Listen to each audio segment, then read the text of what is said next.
परेशानी उनके जिंदगी में आती है जो दुर्बल है, बीमार है, ठीक है ना।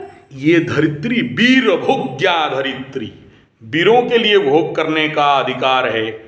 कायर का पुरुष दुर्बल इनके लिए नहीं है। जो मर मिटने के लिए तैयार हैं धरती उनके लिए है, उनके लिए नहीं है। जो सब बीमार बैठे हैं, बीमार, बेकार, गद्दार, हैवान, बेईमान, शैतान, उनके लिए धरती नहीं है। उनको जीने का अधिकार भी नहीं है। लॉ ऑफ नेचर क्या जानते हो? मैं बचपन पे देखता था, चिड़िया लोग ऊपर ऐसे घोंसला देता था ना, तो बचपन पे जंगल मेरा तो बचपन का शौक है। छोटे छोटे चिड़िया गिर जाते थे। फिर मैं अच्छा उस समय बड़ा पहलवान, प्रचंड पेड़ चढ़ाऊँ, कोई भी पेड़ दे दो 50 फुट ऊपर भी चढ़ जाऊंगा। मेरे को जो देखा है ऐसे पेड़ पे चढ़ता था, चढ़ने का मेरा कैपेसिटी था, आज भी है, इस उम्र में भी है। तो वहाँ जाके ना वो जो चिड़िया का घोंसला है, नेस्ट है, वो बच्चा को लेके वहाँ रख देता था। दूसरा दिन सुबह आके देखता हूँ फिर गिरा दिया। बोला यार क्या नौटंकी है, तेरा बच्चा तेरे पास छोड़ता हूँ, फेंक देते हो। तो बड़ा रिसर्च करने लगा इसके ऊपर, तब समझ में आया चिड़िया उन बच्चों को फेंक देती है, मार देती है जो फिट फॉर सर्वाइवल नहीं है, क्योंकि आगे चल के ये बीमार बच्चा 100 और बीमारी खड़ा करेगा। एक सड़ा आलू 100 सड़ा आलू को खड़ा कर देगा। तो नेचर क्या करता है, उन्हें फेंक देता है। जॉर्ज बर्नार्ड शॉ क्या बोले जानते हो? अगर सच में तेरे पास बंदूक है और देश का कल्याण करना चाहते हो तो बीमार लोगों को शूट आउट कर दो। बीमारों को धरती में जिंदा रहने का कोई अधिकार नहीं। जॉर्ज बर्नार्ड शॉ बोलते हैं they are men crime, they are men victim, they are men criminal, क्योंकि वो बीमार हैं। उन्हें इस विश्व के धरती में पैर रखना और एक सांस लेने का अधिकार नहीं है। It is not my dialogue, इसलिए मुझे क्लेम करना नहीं है। बोलते आप स्वास्थ्यवान नहीं हो, वो कोई दूसरा दोषी नहीं है, पहले आप दोषी हो। आप कितना भी लो प्रोफाइल पे जन्म हुए हो, पकड़ लो आपका भयंकर दोष है कुंडली में, गुरु चांडाल दोष है, लग्न मार्केश है, राशि मतलब लग्न पे मार्केश बैठा हुआ है, लग्न पाप कर्तरी में फंसा हुआ है, अल्पायु योग में भी हो, सब चलेगा। रूल कहता है कि if you know how to live healthy you must. आपके पास वो, हमारे आयुर्वेद में वो विज्ञान है, इसीलिए एस्ट्रोलॉजी को, ज्योतिष को सबके विज्ञान का बेस रखा गया। वेद का चक्षु, आयुर्वेद का धरातल बताया गया। तो अगर आप अपने को स्वास्थ्यवान नहीं रख पा रहे हो तो you are the first person जो अपने लॉ ऑफ नेचर को तोड़ा है, नियम को तोड़ा है। और नियम जो तोड़ा है उसको पेनल्टी लगना चाहिए। और वो पेनल्टी क्या है? नेचर क्या बोलता है और एस्ट्रोलॉजी क्या बोलता है? Death penalty. एस्ट्रोलॉजी का क्या पेनल्टी जानते हो? सीधा मार्केस का दशा आया ना तो फेंक देगा उठा के। नहीं, मैं कोई करने वाला नहीं हूं, मैं कुछ नहीं बोल रहा हूं मेरी तरफ से, प्लीज सॉरी। अगर आप ये लग रहा है कि आचार्य संजय बोल रहा है, नहीं बोल रहा है। आचार्य संजय तो वेद वाक्य बोल रहे हैं। आचार्य संजय तो जॉर्ज बर्नार्ड शॉ का फिलोसफी बता रहा है। आचार्य संजय जो ज्योतिष में क्या है वो बता रहा है, आयुर्वेद में क्या है बता रहा है। आप अगर कफ वात पित्त को नहीं समझे, बहुत से बोलते कफ वात पित्त का कैसे मतलब खत्म करना है, बताओ। अबे खत्म कैसे करोगे? You must know how to balance the kapha vata and pitta tendency. ये आपका शरीर का है, डॉक्टर ठीक करेगा क्या? डॉक्टर का बाप का क्या जाता है भाई? डॉक्टर का बाप का क्या जाता है? तुम्हारा बॉडी, तुम्हारा हेल्थ, तुम्हारा स्वास्थ्य। Why you depend upon doctor and why you depend on the medicine? Okay, an emergency आप शिविर में आए हो, कोई उपाय नहीं है, ओके निगल लो 2 टेबलेट, अलग बात है, मैं अलाउ करता हूँ, मैं भी देता हूँ ला के इस कंडीशन पे, बिकॉज इमरजेंसी में हमारे पास कोई तरीका नहीं है, वो अलग है। अभी सोचो कोई बीमार पड़ा, मैं कैंप करूंगा या तेरे बीमारी के पीछे अभी नेचुरोपैथी करूंगा, एनिमा लगाऊंगा, मिट्टी पट्टी लगाऊंगा, गोमूत्र पिलाऊंगा, वो टाइम नहीं है अभी। तुम बीमार है तो उल्लूपैथी के पास जाओ, डाकू लोग बैठे हैं, डायन लोग बैठे हैं, खिंच खाच के मेडिसिन खिला देंगे, 2-3 इंजेक्शन दे देंगे, फिर आ जाना शिविर में। बाद में फिर तुम्हारा शरीर से जितना कचड़ा है निकाल के फेंक दूंगा, बाद में मिट्टी पट्टी घुसड़ विजड़ के ठीक करके भेज दूंगा। ठीक है, ये फैक्ट है। तो यहां मैं क्या कह रहा हूं, हेल्थ को समझना, नहीं समझे बोल के बीमार ना।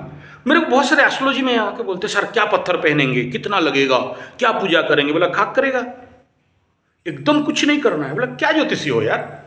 उस ज्योतिषी के पास जाए थे तो मेरा 50,000 का बोला पुखराज पहनाओ, नीलम पहनाओ, ये पहनाओ, वो पहनाओ। वो बोला रुद्राभिषेक 25,000, वो बोला चंडी यज्ञ 80,000 में। बोला कुछ नहीं, फ्री सर्विस। आचार्य संजय, नो फीस। बोला यार चमत्कार आदमी। बोला हाँ, हजम नहीं होता लोगों को। वो तो वहाँ जाते हैं ना जो बोलते हैं मार्केश से मर जाओगी, शनि तेरा गर्दन पे बैठेगा, दबा के मोड़ देगा, आगे यहाँ काना कर्मा, कुछ नहीं, 50,000 रुद्राभिषेक। हाँ, ये सही एस्ट्रोलॉजर, ये सही वैद्यराज। क्यों लुटा? तो दिस इज द फैक्ट। सच को स्वीकार करना कि मैं बीमार क्यों हूं और क्या करूंगा हेल्थ। मैं भी यार 50 साल पार कर चुका हूं, कितना बीमार दिखा रहा हूं बताओ?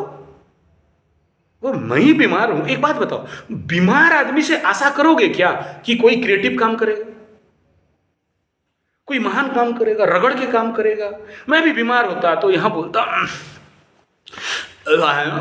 क्या हुआ ना, ये प्रोडक्शन होता ना, ये तेरी फुल एनर्जी के साथ के हुआ बोल भाई। वो जो पॉजिटिव एनर्जी कहां से आएगा? जितना बेस्ट हेल्थ, आपका जो हेल्थ का जो कांटा है ना, वो 90 डिग्री पार करके 120 फुल हेल्थ ही वो चाहिए। बीमार बेकार गद्दार से आशा करोगे देश का कल्याण करेगा, खुद बीमार बैठा हुआ है, नहीं हो सकता है। इसलिए बोलता हूँ practice yogasana, practice karate, practice weapons technique, वीर बनो, be strong in all condition. इतना ऑर्थोडॉक्स प्रैक्टिशनर बनो कि बीमार भी आके खड़ा होने दो, बोलो मालिक छोड़ दो यार, तेरे पीछे नहीं पड़ूंगा। अगर बीमार भी आ जाए ना, मतलब बीमारी देवता अगर कोई है तो ठीक है ना, वो बीमार का देवता भी आ जाए तो बोले माफ करो भाई, तेरे पास नहीं लूंगा, क्योंकि बीमार खुद मर जाएगा। जो रोग है तुम्हारे शरीर में घुसे तो रोग ही खत्म हो जाए। वो कैसे संभव है? ऑर्थोडॉक्स छोड़ना नहीं है। पद्मासन माने 50 साल में भी पद्मासन, वृक्षासन माने रगड़ के, और उत्थान बाधासन छोड़ना नहीं। ध्यान कर रहे हो तो करना, प्राणायाम करना है तो कुंभक कर लो। कौन सा बीमारी देखते हैं यार? कैसे बीमारी देखते हैं यार? कहा बोलते हैं चाय 4 कॉफी 4 कप पी लिया बीमार, 4 कप दारू 1 बोतल पी लो यार, कुछ नहीं होगा। फुल फंटा दारू एकदम, क्या बोलते हैं, फुल्ली वाला मोहली, कहाँ बोलते आदिवासी, फुल फेंटा मोहली पिला देंगे एकदम, जब कागज में डालोगे जल जाएगा, बीमार नहीं पड़ोगे, पत्थर खा के हजम कर दोगे। कब हेल्थ होगा तो डेली प्राणायाम, डेली आसन, daily running, daily exercise, strong level पे जाओगे तो पत्थर 2-4 खिला देना। मेरा गुरुदेव बोलते थे कितना खाना है खा ली। प्राणायाम, आसन, कराटे, कुंफू, अस्त्र शस्त्र विद्या, स्ट्रांग एनर्जी, पावर, महाशक्तिशाली होना। दुर्बल लोग को क्या करना? ऐसा नहीं। हाँ, अगर प्राकृतिक लेवल पे ऋतुचर्या के अनुसार अगर बीमार पड़ते हो, माफ है। प्रकृति माँ हमें बीमार इसलिए देती है कि शरीर से मल निकले और वो उससे आपको स्वास्थ्य मिले, वो होना चाहिए। अगर नहीं पढ़ोगे तो हानिकारक है। ऋतुचर्या में मुख्यतः 6 ऋतु बताए गए। 6 ऋतु में 3 ऋतु संधि अवस्था कहा गया। उन ऋतु संधि अवस्था में 5 को बीमारी नहीं कहा गया। सर्दी, खांसी, बुखार, दस्त लगना पे मतलब फुलफुलिया झाड़ा होना, बथ और व्रण, ये 5 प्रकृति माँ का आशीर्वाद है नेचुरल कंडीशन पे, वो देती है। क्यों देती है? आपके शरीर से क्रूएल स्टॉक को निकाल दे। रूल है ये, लॉ ऑफ नेचर। स्वास्थ्य चालीसा में आएगा, जब आप अभी 1 महीना में स्वास्थ्य चालीसा का अध्ययन करोगे, स्वास्थ्य गीत का अध्ययन करोगे, उसमें बहुत सारे चीज़ इस बिंदुओं पे बातचीत होगा।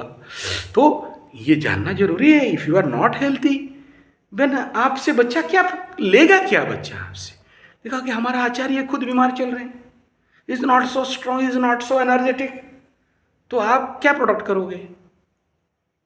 इसलिए बोलते हैं पहला संतान संडोपरी बाघोपरी, पहला संतान, क्योंकि फुल एनर्जेटिक एनर्जी के साथ जन्म हुआ है। दूसरा तीसरा डाउन हो जाते, कहाँ गया? इसलिए बोले प्रथमज धर्मज कहा गया। तो आपको पहला रूल जीवन का ये प्रचंड मात्रा में ठान लेना है, फाइनल करना है, I must be healthy in the life. ये बीमार का जिंदगी नहीं चलेगा। कितना भी इवन सोचो तुम्हारा लग्न 6, 8वां 12 में बैठा है, तुम जन्म ही रोगी, पूर्ण जीवन भर जो रोगी बनने के लिए जन्म हुए हो, एग्रीमेंट साइन करके ऊपर से आए हो, कुंडली में आपका है। अगर, सबका बात नहीं कर रहा हूं, अगर फिर भी मेरा गारंटी है, देखा हूं 35 साल का एस्ट्रोलॉजी लाइफ में देखा हूं, आप हेल्थी जी सकते हो। Yes, it is possible.